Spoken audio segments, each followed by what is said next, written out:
name is Kelly Holland, and today I'm going to be talking to you guys about animal-assisted therapy. So does anybody know what animal-assisted therapy is, just as a show of hands? Okay, cool. So just the objectives, I'm going to inform you guys on what animal-assisted therapy is. I'm going to help you guys understand why, how, and when it's used. And I'm going to help you guys be able to explain the benefits of it as well as the minor risks that are involved. So what is animal-assisted therapy? Does anybody know what it is? Like, could anybody give me a definition maybe that isn't on the board? Like if you have anxiety, you can have a dog who is certified to be your, I guess, like thunder buddy basically. Like they stay with you a lot of the time and go with you places and be calm. I know like some are used for like veterans or something like PTSD or something whenever they have like I don't know, like a PTSD fit or something, the dog like helps calm them down, stops them from like hurting themselves potentially. For the most part. So basically, animal-assisted therapy is using animals, mostly dogs, to better benefit the patient's physical, emotional, and mental health.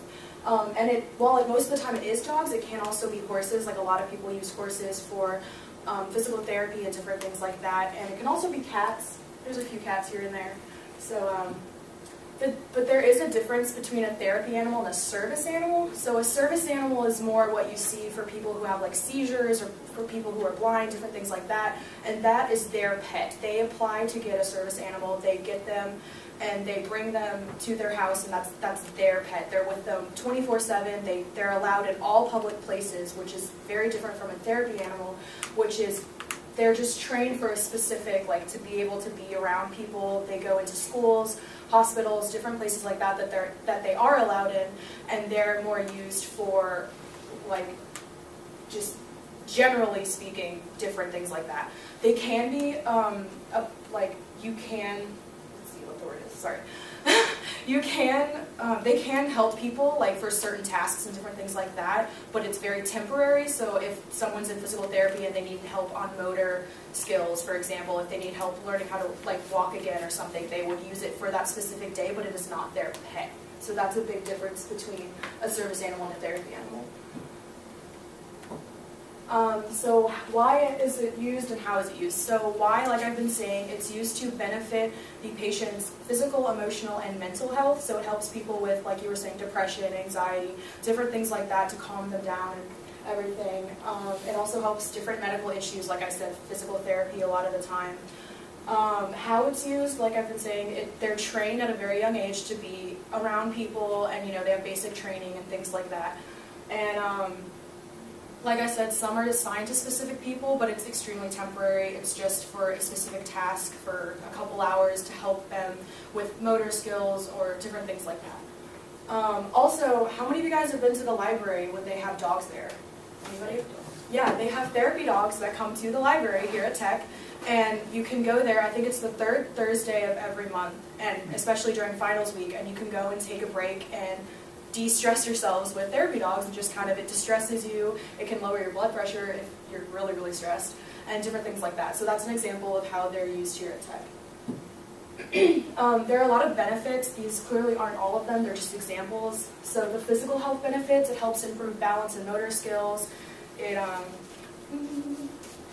helps lower blood pressure. Like I said, if you're really, really stressed, a lot of times that can increase blood pressure and different things like that. So it just helps de-stress you and lower your blood pressure and kind of calm you down. It can also lessen pain, because a lot of times when people are in pain, they focus so much on their pain that that's all they focus on. So if you're with a dog or another animal, it just kind of distracts you for a little bit, maybe lessens the pain some. There are mental health benefits, like I was saying. I have depression and anxiety actually, so it's useful for me if I were to ever get one, to just kind of calm down, not be so anxious like I am right now. And it just helps with that as well. And it also helps increase self-esteem, just because it just kind of gets you to trust something else, if that makes sense. And then there's also emotional, so it reduces loneliness. It helps with communication skills, because if you are with one for that day and someone comes up and says, oh, like, you have a dog, can I pet it? It makes you converse with other people and different things like that.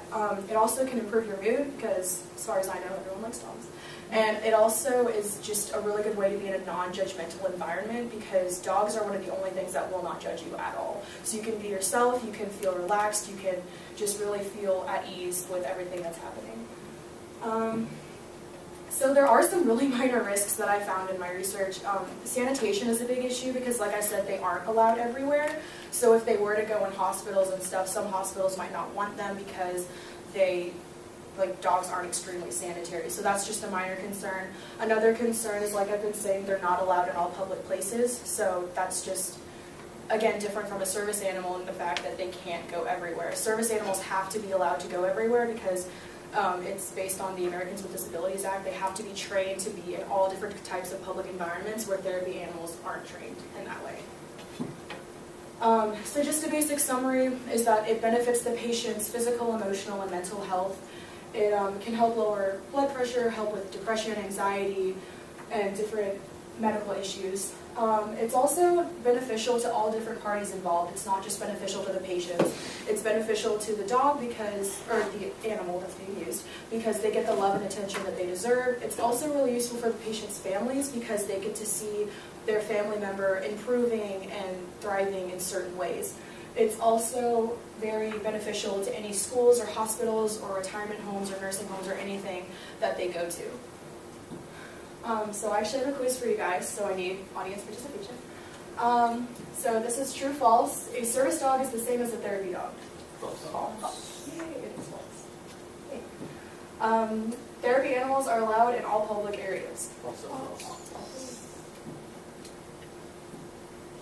Therapy animals are not just dogs, they can be horses or cats too. True. Yes. And what are some of the risks or problems I mentioned that were associated? Sanitation. Sanitation, okay. Being allowed in public places. Yes. Certain public places. And what are the emotional health benefits of animal-assisted therapy? So focusing on the emotional standpoints. All the feels. All the feel. Anxiety, stress, depression. That's more mental health, just because it's Trust. on that. Yeah. Trust. Communication, yeah. So it reduces loneliness, encourages communication, improves mood, and it's a really good non-judgmental environment to be in. Are there any questions? Okay. I would highly encourage going to the library because it's a really fun study break to just be around dogs. Yeah. Is that this Thursday or was it last Thursday? I want to say it was last Thursday, but February is a weird month, so I don't know. I do believe that they come around 6, so it would be the third Thursday of every month at 6, and then I'm pretty sure they're there during finals week, just when people are crying in the library. Also, if you want to get involved in like training with them, I have contact information with that. Yeah, she is part of Helping Paws, right? Yeah. There's Helping Paws as well, and if you can help with training and just being around them in different areas. Helping Paws is like, sorry to interrupt. No, you're fine. Helping Paws is people that go to the library, and they've just now this semester started looking for undergraduate volunteers to like come in and help with the certification and training process. And it's actually really fun. I did it a couple of times. And it's Any other questions? Okay.